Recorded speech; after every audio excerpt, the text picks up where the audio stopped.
एक नगर में एक सेठ जी रहते थे। उनका नाम अमीर चंद था। अपने नाम के अनुसार ही वे बहुत अमीर थे। उनके पास काफी सारा धन था, बहुत सी चल अचल संपत्ति थी। सेठ जी को सभी प्रकार का सुख था। उन्हें केवल एक ही दुख था और यही दुख सभी दुखों पर भारी बना रहा था। उनका स्वास्थ्य अच्छा नहीं रहता था। वे कई बीमारियों से पीड़ित थे। धीरे धीरे सेठ अमीरचंद की बीमारी बढ़ती ही जा रही थी। बड़े बड़े डॉक्टरों से इलाज करवाया, लेकिन कोई लाभ नहीं हुआ। बड़े बड़े हकीम और वैद्य भी फेल हो गए। ज्यों-ज्यों दवाइयां बढ़ती गईं, त्यों-त्यों मर्ज भी बढ़ता गया। सेठ जी और उनका पूरा परिवार परेशान था। घर के नौकर चाकर भी दुखी थे। रिश्ते नाते और मिलने जुलने वाले लोग भी चिंतित थे। रोग ठीक होने का नाम ही नहीं ले रहा था। निराश होकर सेठ जी ने घोषणा की कि जो उन्हें ठीक कर देगा उसे मुंह मांगा इनाम दिया जाएगा। इनाम के लालच में कई डॉक्टर, वैद्य, हकीम आए, इलाज भी किया, परंतु सेठ जी की स्थिति में कोई सुधार नहीं आया। उनकी दशा ज्यों की त्यों बनी रही। एक दिन सवेरे सवेरे एक बूढ़ा वैद्य सेठ जी के पास आया। उनकी नब्ज देखी, उनके शरीर का अच्छी तरह परीक्षण किया, फिर अलग जाकर नौकरों से बातें की। घर के सभी लोगों से चुपचाप कुछ पूछा। फिर वैद्य जी सेठ अमीरचंद से मुस्कुराते हुए बोले, सेठ जी, आपके पास इतनी दौलत है, फिर भी लगता है कि आप खाने पीने में काफी कंजूसी करते हैं। सेठ जी चौंकते हुए बोले, खाने पीने में कंजूसी? वो भला कैसे? ठीक से खाते पीते तो बीमार ही क्यों पड़ते? अच्छा छोड़िए, अपनी खुराक के बारे में बताइए। खुराक तो मैं ठीक ठाक ही लेता हूं। सवेरे खस्ता कचौड़ी, पकौड़े, एक कटोरी मलाई, एक कटोरा हलवा, कुछ सूखे मेवे और एक लोटा दूध नाश्ते में, तथा दोपहर को। रुकिए रुकिए, इतना सुनकर ही मेरे मुंह में पानी आने लगा है। दोपहर और रात की खुराक इससे 2-3 गुनी तो होगी ही।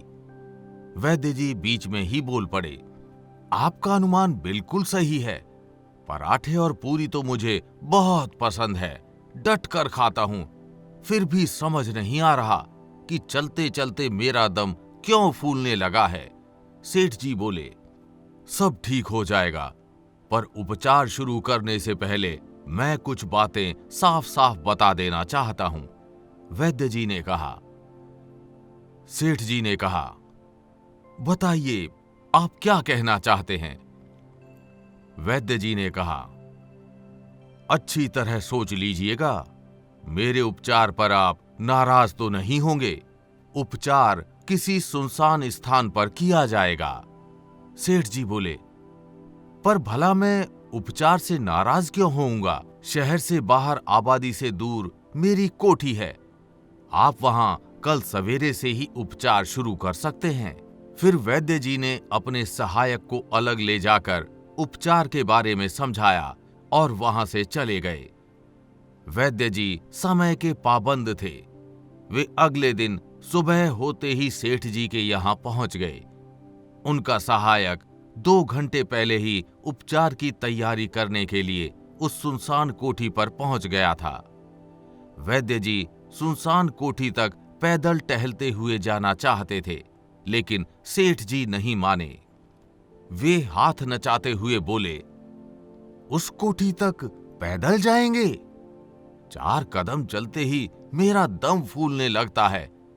इतनी दूर तक पैदल हरगिज नहीं चल पाऊंगा।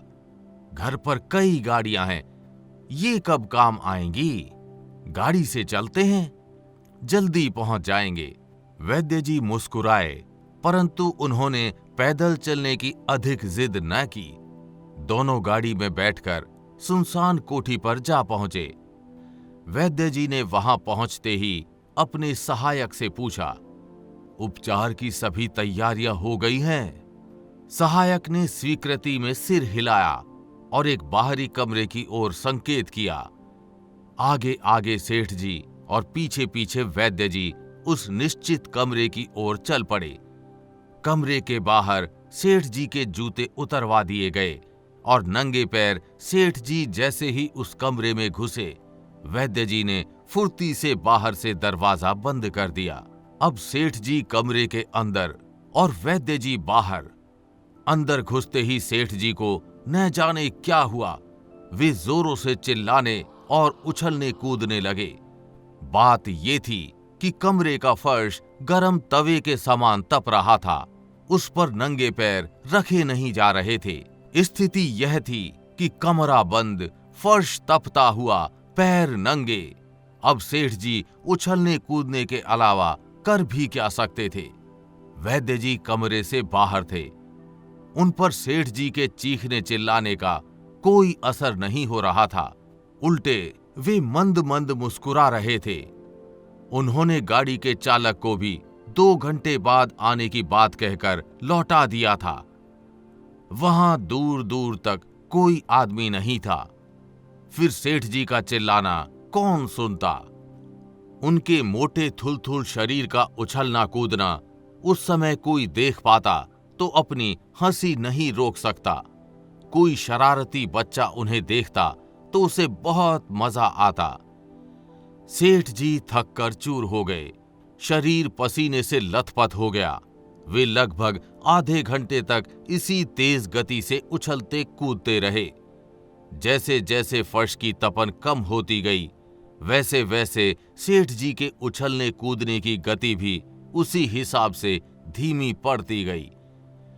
सेठ जी वैद्य जी को जी भरकर कोस रहे थे, गालियां बक रहे थे, लेकिन कमरे के बाहर खड़े वैद्य जी पूरे बहरे बने हुए थे। पूरे 1 घंटे बाद वैद्य जी ने उस कमरे का दरवाजा खोला। बदहवास पसीने से लथपथ सेठ जी बड़बड़ाते हुए और वैद्य जी को गालियां बकते हुए बाहर निकले। वैद्य जी धैर्य की मूर्ति बने सब कुछ सुनते रहे। उन्होंने सेठ जी को एक पेड़ की छाया में बैठाया। थोड़ी देर विश्राम करने के बाद सेठ जी को लगा कि उनकी तबीयत कुछ ठीक हुई है।